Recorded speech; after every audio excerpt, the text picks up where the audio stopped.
If you're running a pig farm, one of the major things that might be a challenge to you is controlling the waste at your farm and controlling the smell that comes out of your farm.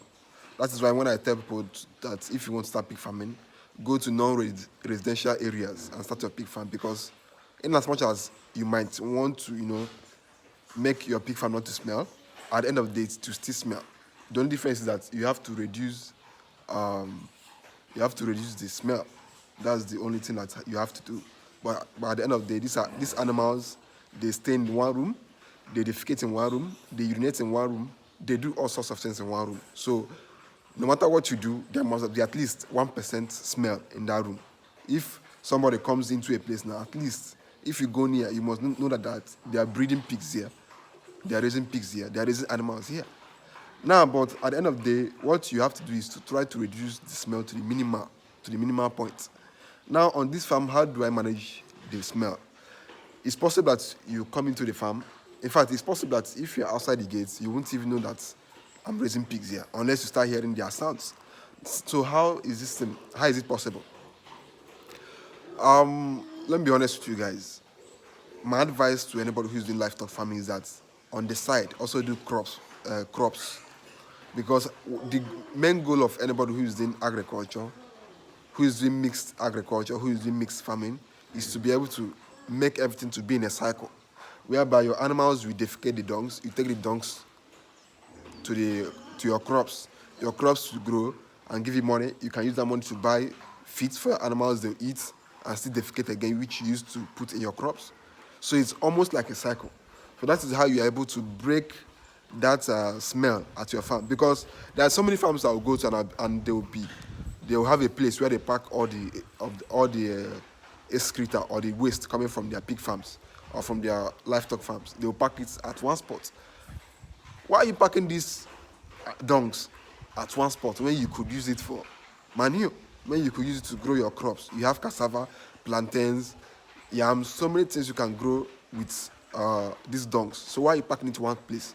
I've even gone to some farms where they are packing everything they made a hole, a pit. There's water there. So when they finish cleaning the pens, they pour all those dungs, all those waste into that pit that's full of water. Why are you doing all these things when you can directly, when you can channel those dungs into profitable ventures too, like crop farming, cucumber? There's one man I know who grows cucumber at his farm. One section that's like he's using almost like an acre of land for pig farming. He for his agriculture, livestock, whatever. So he used half of the 1 acre for pigs. He used one part of the acre, one part of the acre for pigs, and he used another part of the acre for growing cucumbers. If you go to his farm, the man is just doing like a zero waste agricultural system, where he uses all the dungs from his pig farm to grow cucumbers, and cucumber germinates I think it should be 3 or 4 months or so. So the man is always, making his he's making everything that is in that 1 acre profitable.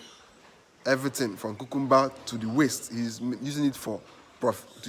He's making profits out of it all, and that should be the goal of every farmer, to try to make everything to work in a cycle. Nothing should go to waste, because at the end of the day, you have to leverage on every single thing that you can leverage on, including the waste. In fact, nothing for me, I don't think that there's anything in agriculture that is a waste. If you harvest the cucumbers, you still make money. If the leaves, I think there are animals that eat the leaves too.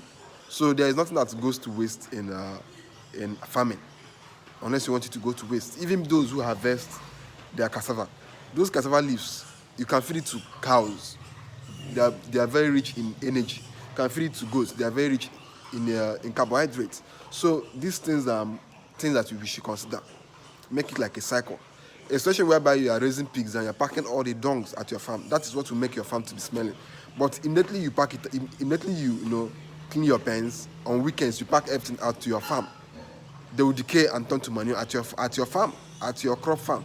So you discover that your pig farm is always out of waste, out of dungs that will make it to smell. Because what will make a pig farm to smell is the excreta or the waste coming from the animals. But a situation whereby you're always packing those things out and directing them to where it will be useful, your farm will not smell. And you are also cleaning your farms every day. There are some farmers who have visited their farms. They clean their farms once in a while, especially those ones that don't have proper management, where the owner doesn't come that often. You go there, the workers have mismanaged everything. They hardly clean it. So those are things that you need to consider if you are running a livestock farm. This is how you reduce the smell: cleaning your farm daily and taking out the dungs, because those dungs, they'll make your farm to smell and they'll also attract diseases to your farm. So why don't you channel it out where it will also bring for you more money? That's it. So that's basically it on today's video. See you people in the next video.